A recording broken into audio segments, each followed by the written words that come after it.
Well,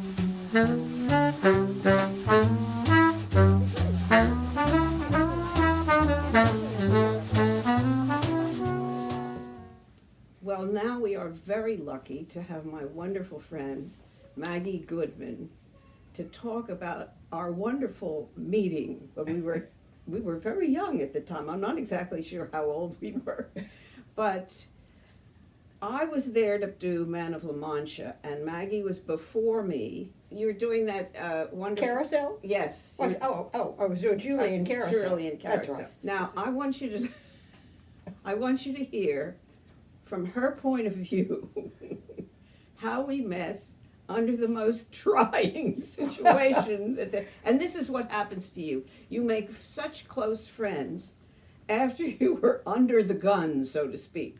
So this is Maggie Goodman, my wonderful friend of thousands of years, and I want you to hear the story of how we met in our season of summer stock. Yeah. Maggie Goodman. Well, first of all, did you want me to begin with the phone calls of trying to get us both? Yes, yes. Yes, okay. Well, first of all, of course, it would have been cheaper. It's always cheaper to have people back to back. You don't have to, pay them as much. And so he was offering me Julie and Carousel, but he also wanted to know if I could do Aldonza in Man of La Mancha. And he did the same thing with Catherine. Now, I frankly don't know which is the most ridiculous, Catherine doing Julie or me doing Aldonza. They are both equally ridiculous. But fortunately, both of us just laughed and said, no, I cannot do that role. We had enough sense to know that we couldn't. Then we get there, and you cannot imagine what an awful theater this was. I was delighted to be able to do that role because it's such a brilliant role. But the place we had to live in this place, well, you didn't live there, right? I just came in one They had day called and I the saw hotel. It was which called was the just hotel. a broken down place that we lived.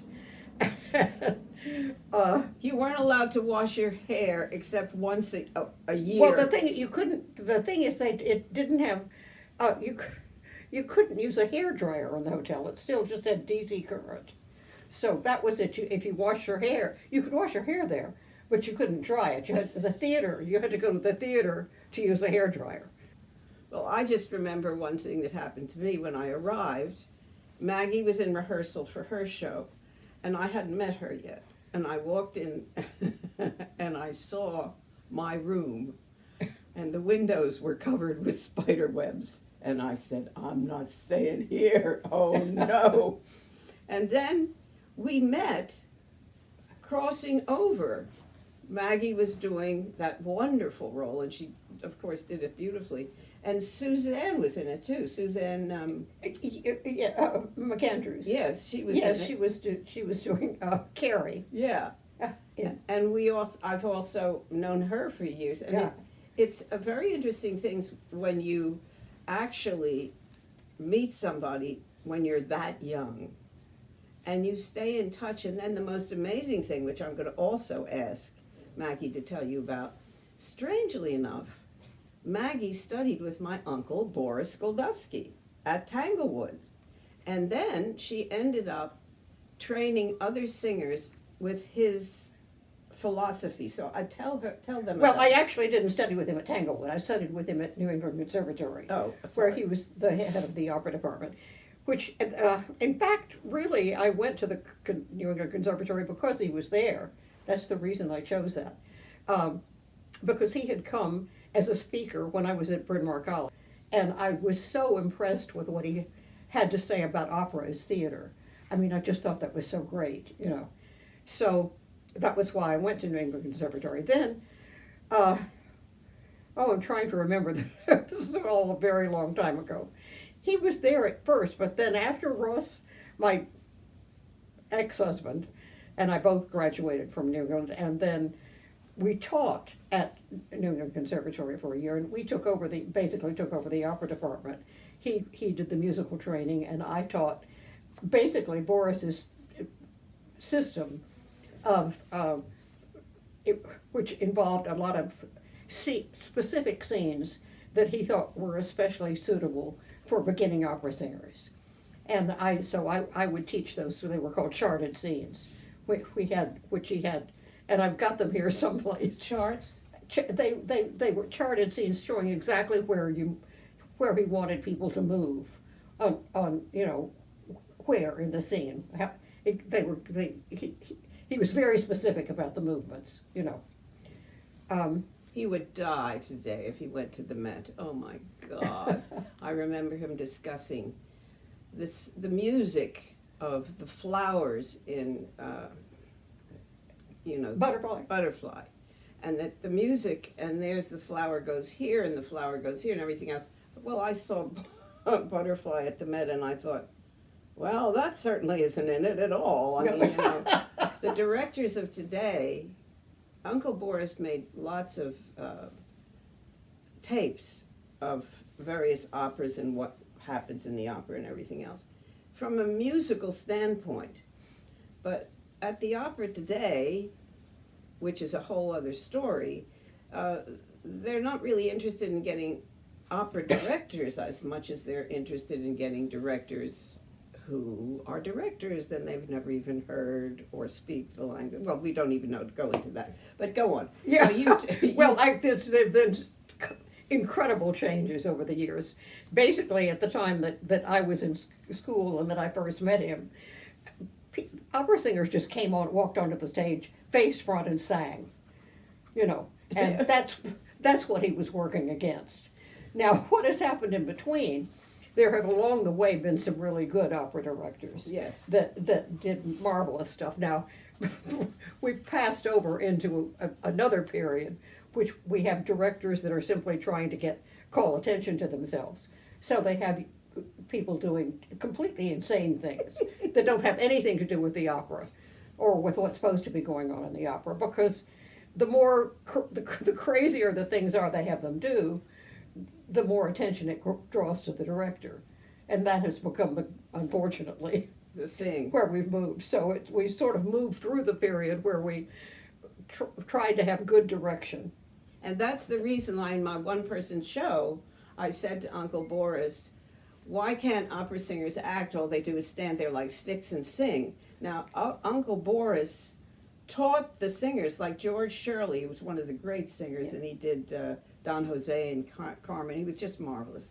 Anyway, at one point, he was doing the Don Jose in Italy with a singer who had never done anything like he was going to do. And so he was playing Don Jose, and he breaks the bread, and he hands it to the singer beside him, and the singer is like, he's looking at the conductor, and he said, well, I'll try that again. And he breaks it again.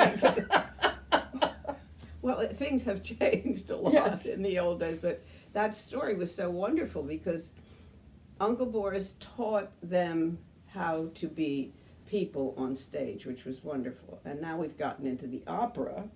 Maggie, would you just show the thing that he said about the shoulders? Because that I don't Oh, well, know. he had this is sort of hard to explain. He had a specific method of getting singers to make the movements he wanted. And one of the things, if you might be facing this way, and he wants you to turn and face that way, and he called this right shoulder back, because obviously that would take you into that position, or left shoulder back to take you the other direction. That's wonderful. That's a great idea. I mean, as far as musical comedy is concerned, I don't know if we would do it that way, but no. But the thing that is wonderful about you, and that I think is so wonderful, Maggie sees everything, so that she can decide whether or not she thinks she's right for a particular part or not when it comes up for an audition or something, and she's already seen it. And I think that's great. And if you were talking to a young person today, I remember there's a lovely young woman who we all felt should do soap opera. But she didn't want to do soap opera. She wanted to do Shakespeare.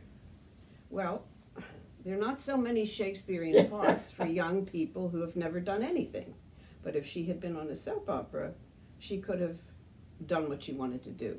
And Maggie was one of the people who said to her, you really should be doing a soap opera. And are there other things that you would have said to other people? Well, I mean, that's one of the main, don't think in terms of what what you ultimately want to do, because Shakespeare, come on, everybody wants to do Shakespeare, but there's not very much going on out there.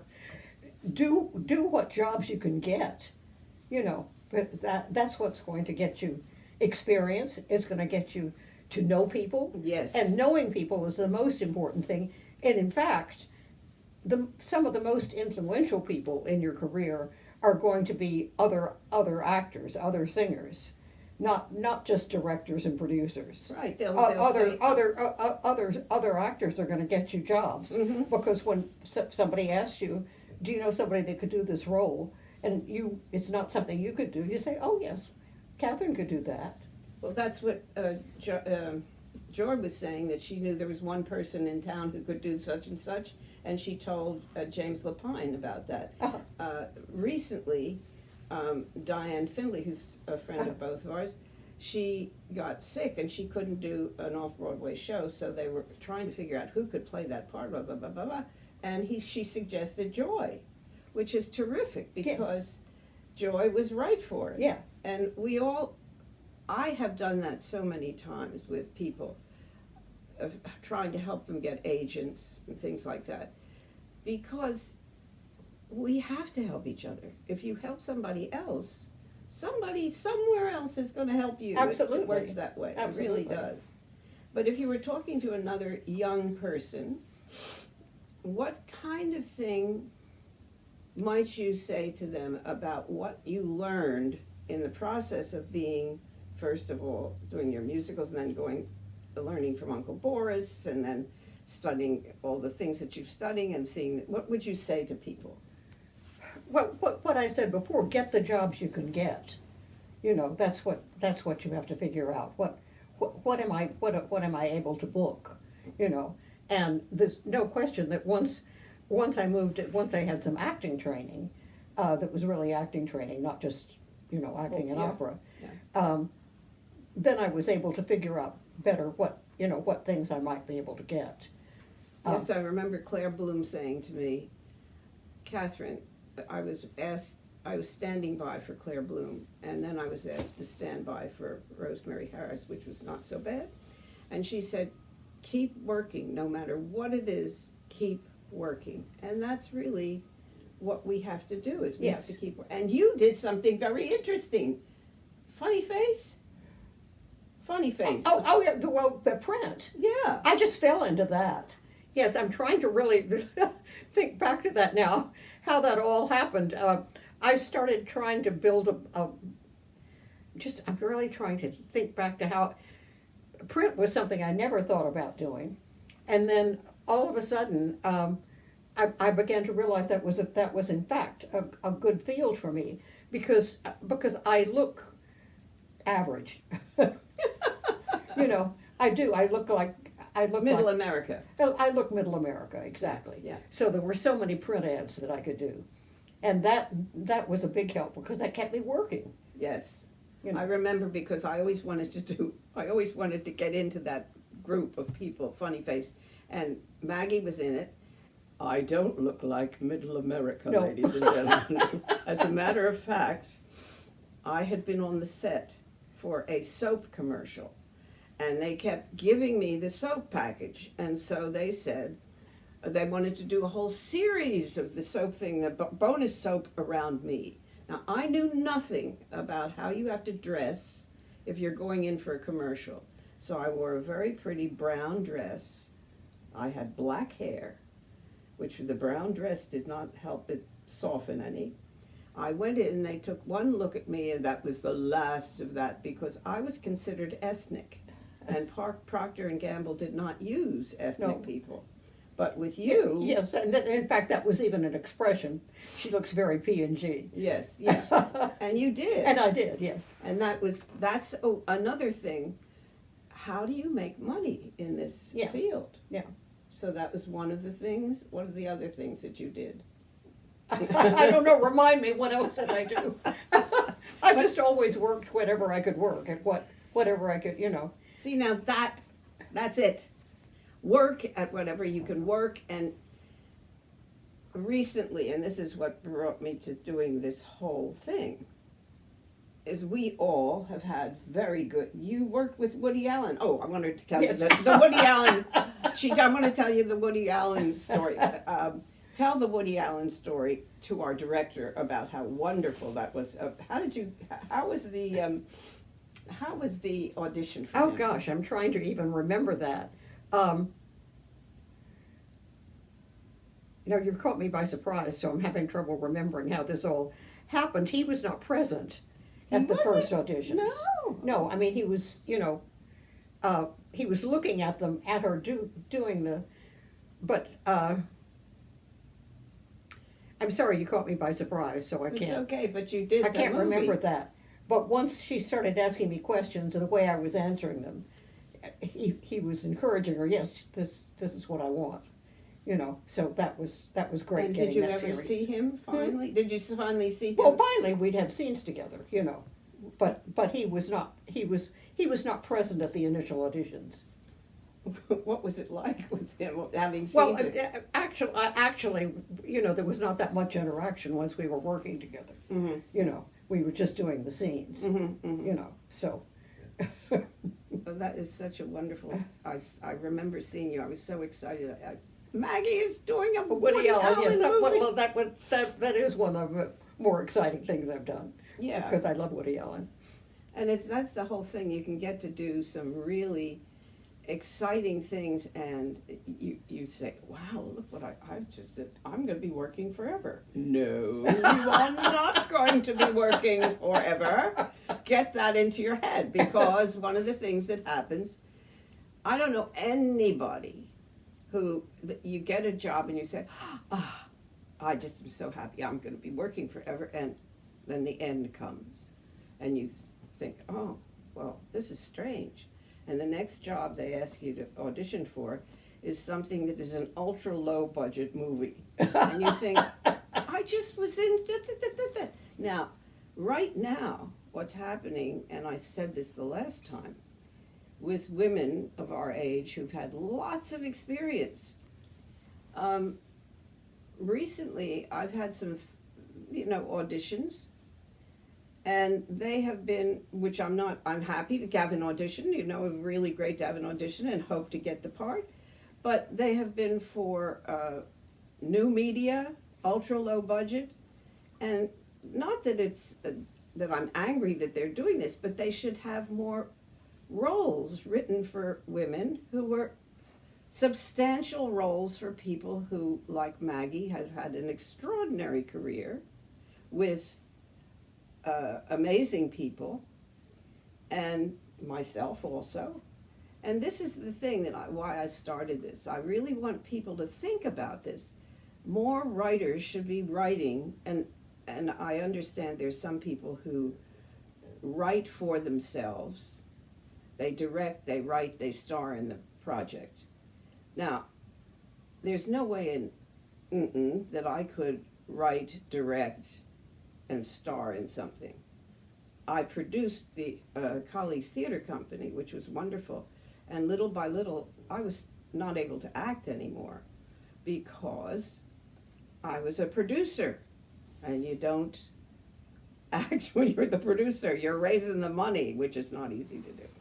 Anyway, so it's something to think about, because I've introduced you to Maggie, who has only given you a tiny bit of her experience. And she's a wonderful, wonderful actress. I'm a wonderful, wonderful actress. You saw in the first episode another wonderful, wonderful actress. And I'm just amazed, because, as I said before, in England, those ladies are working all the time. Maggie Smith. Well, Judy. especially in commercials, it doesn't really make people that are older have more money. I don't understand why there's sort of a fixation at aiming commercials at younger people. Older people have much more money to spend. That's right. I didn't even think about that. So that's one thing. The other thing, of course, there's certain preconceptions that I'm sure that I lose a lot of things, because even though I'm 87 years old, my hair has never gone gray. So, That's what you, A and lot my of things, hair they has gone- specifically want Yeah. somebody with gray hair. Yeah. Oh, and it's so funny because I had, when I was doing the Colleagues Theater Company, there was one actress who was of a certain age. She could not remember word one. And that was really a difficult situation that you have periodically. But when you get a commercial, which is not really that hard to memorize, most of the time you're just smiling and walking around and saying that it's usually, if it's an older person's commercial, it's Alzheimer's or it's, you did it for the Super Bowl, my God. Yeah, but I didn't know that when I made it. I didn't know it was gonna be a Super Bowl. Yeah, but didn't you commercial. do it with the big guys and everything? Grandma! And that is how you tackle food waste with helmets. Make buffalo chicken dip. Helmets, they taste not waste, mama. I don't care if you double dip.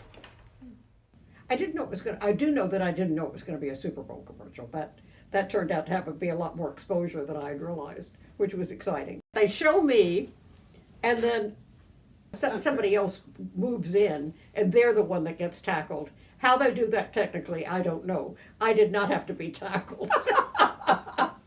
It looks like I'm being tackled, but in fact, someone else is. So I technically how they do that, I have no idea. And was she a small girl? Huh? Was she a small girl tackled by these big guys? Yeah, I mean, well, I think she was just roughly the same size as I am. Yeah. But it had to be, you know. Yeah, yeah. So that it's some, but. Like when I did Cagney and Lacey, Try to persuade him to turn himself in for his own good.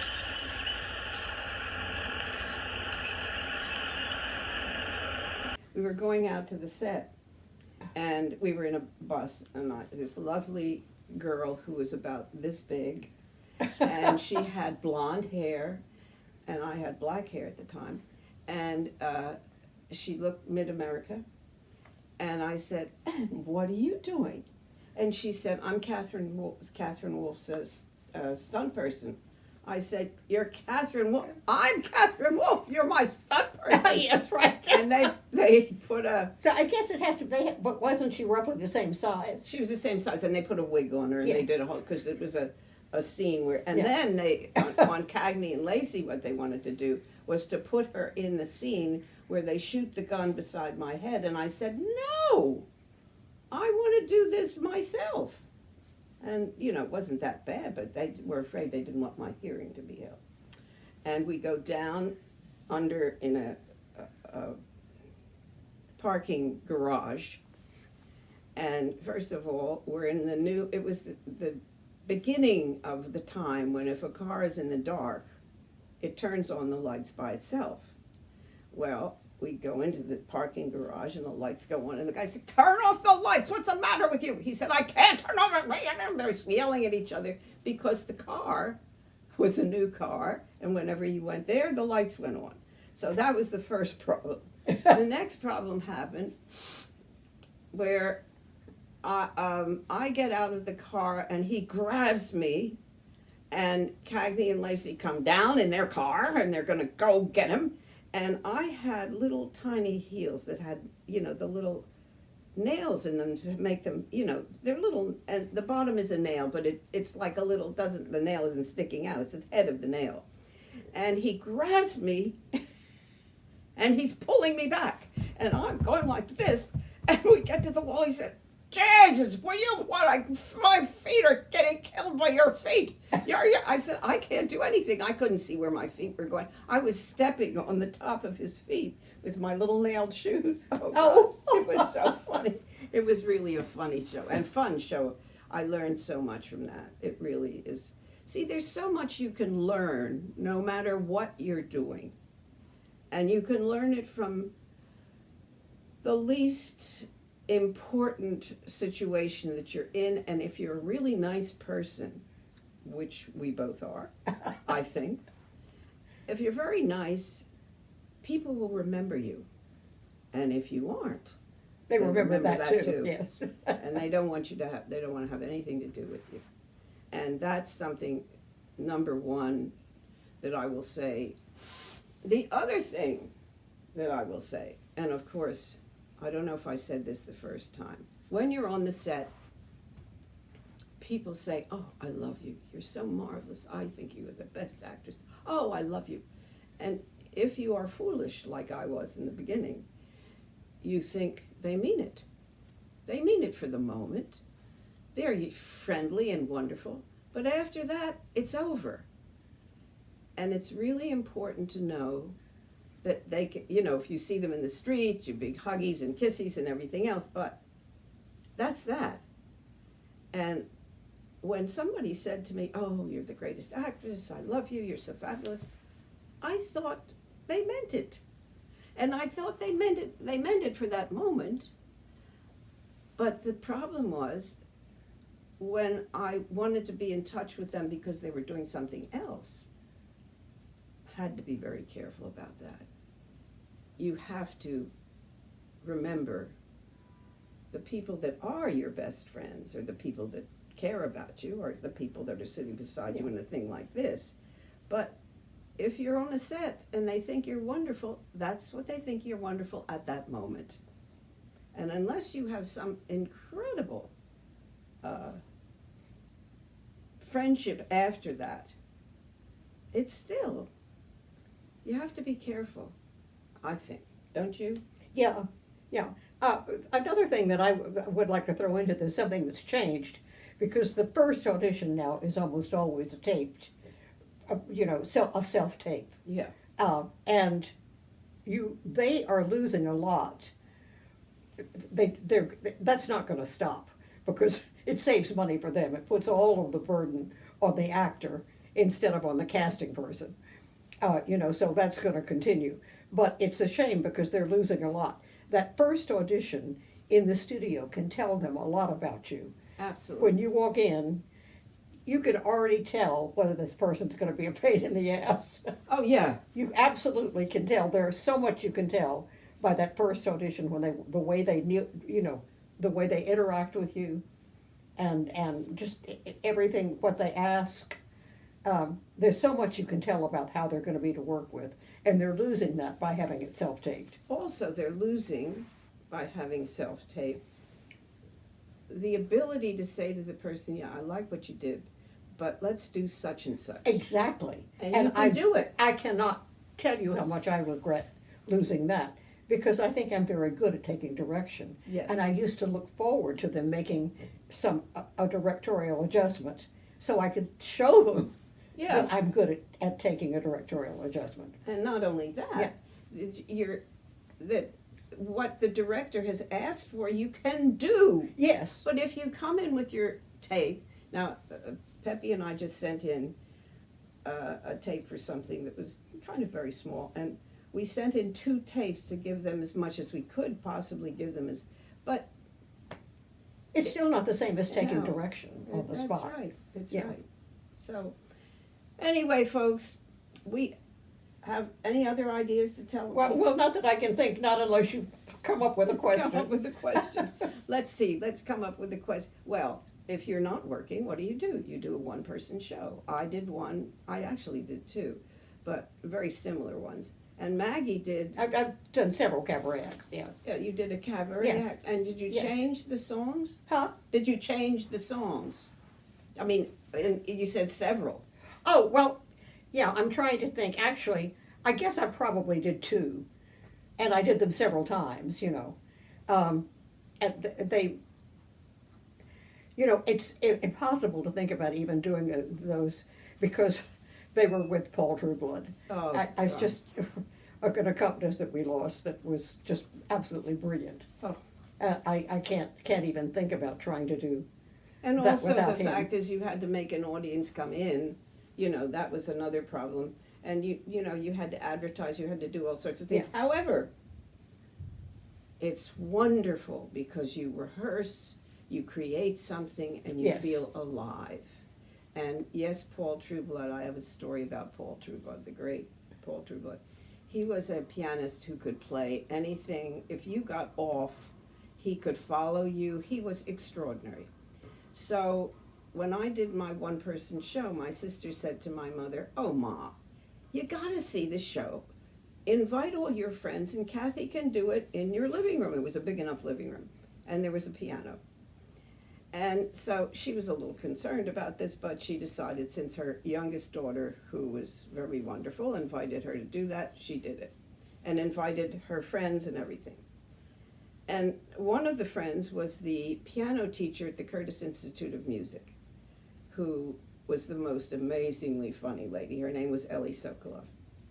And my brothers and everybody said to me, don't have Ellie Sokolov sitting beside anybody, because she talks out from, you know, she suddenly says something, and don't let her sit next to Mom. Well, I didn't let her sit next to Mom because I thought maybe then she wouldn't talk. I come in as my grandmother Lubo and I say, hello, darling, it is so wonderful. And she said, she talks just like her. And of course, I said, oh my, I didn't do this one very well. But anyway, so the piece is over, everybody's excited, and Ellie said, where's that pianist? I said, he's probably outside smoking. He died of lung cancer, and he was one of the great pianists of our. She said, that is the greatest pianist that I have heard ever behind anyone, and she wanted to talk to him about that. This is the woman who teaches piano, or taught piano at the Curtis Institute of Music. Paul was magnificent. He worked for so many, I mean, all of the ladies. Well, the thing about Paul was he could pick up on what you were doing with the song. I mean, you know, he may have done it with several other people. You know, you're doing songs that I'm sure he's done before, but you're doing a take on it that's slightly different, and he would pick up immediately on what that approach was. It was wonderful. It was just fabulous. He did say to me one time when I wanted to put two things together, he said, I don't agree with that. And I said, well, this is why I'm doing it. And he said, I still don't agree with it, but you can do it. Yes. He could go with it, yes. He could go with it, and I never thought about him when he was playing the piano. I just knew he was there. He was there. He was there. Yeah. He was so wonderful. And, oh, we had a great, anyway, we could go on and on about the people that we were involved with, but I think all of the people that you will probably see in these episodes have Paul played for all of them. He was, you had to try to get Paul. Oh, he was playing for somebody's audition. Oh, I can't get you? Well, when can I get you? Okay. He was wonderful. So, ladies and gentlemen, this is episode 2 with my great friend Maggie Goodman, who I am so impressed with all the time whenever she does something. And she also takes me to a lot of theater. I mean, I do pay for it. But she does the other thing, which is she gets the tickets, which I can't stand, and then she says, are you available? And I do pay for it. But we have seen some wonderful things together, and we've seen some dreadful things together. But we go to the theater, and that is part of our education. And that you can take off on your taxes, too. Just remember that. Well, ladies and gentlemen, we'll see you on the 3rd episode.